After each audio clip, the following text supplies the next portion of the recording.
Hospital employees sent strong messages to lawmakers this morning, holding signs reading "Great Money Hurdles," "Hey Pay for GMHA," and "Great Medical Care Here." It was obvious what hospital employees want, and that's more financial support. GMH Administrator Joseph Ferga. But I do want to be very clear, and we're hearing, of course, our employees are asking us about the HAY money, and unless we receive any new funding to absolutely implement this, we cannot afford to implement this. And we did not write this in the budget, and we just can't afford it from our cash flow. With close to $5.5 million needed to implement the HAY plan to hospital employees, GMH Chief Financial Officer Alan Ulrich says they're forced to play catch-up to meet new mandates. We significantly underestimated the cost of the merit and increments.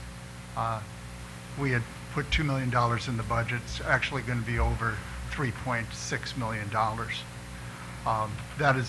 And that doesn't include, once the salary freeze is gone, the 3.5% that are paid in increments to people when they reach their anniversary date. With the anticipated implementation of Calvo's HAY plan by Valentine's Day, Ulrich estimates they'll need $200,000 more per pay period. Of that figure, he notes that for every dollar in salary paid, the hospital is obligated to pay 30% to the retirement fund. Let's say it's $200,000, $220,000 more per payroll. The cost of the merit and the increment alone, the increment is $125,000 per payroll, which were not budgeted, nor do we have appropriations to cover that. So right there, the total of that's $375,000 every 2 weeks.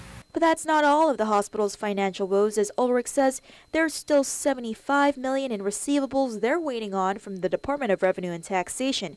With collections sitting dormant, he says they'll need the assistance of a collection agency. And if financial woes weren't enough, GMH is already feeling the strains of the up-and-coming Guam Regional Medical City, slated to open doors in Dededo later this year. A concerned Healthcare Committee Chair, Senator Dennis Rodriguez Jr. hopes hospital officials can better plan for. I know you talked about perhaps maybe 25–30% of our good payers going over there. That's a concern I have. I'm sure, I don't know if it's a concern for the hospital too. I'm sure it is, but also a concern with the new hospital is that our people from the hospital now are being recruited over there, and so these are things that need to be addressed and see what what is being done. If we start competing for the same resources, for the same patients, for the same nobody, that's going to be bad for them, bad for us. So we've started that, but it's very hard to predict, and that's the reason why I can give you a number, but I can't be held to its accuracy. Hospital officials will meet again in coming weeks for a follow-up oversight hearing. Meanwhile, Senator Michael St. Nicholas says he will address Rev and Tax about more efficient collection efforts on behalf of the hospital at a later oversight hearing under his committee. Reporting for Guam's News Network, I'm Crystal Paco.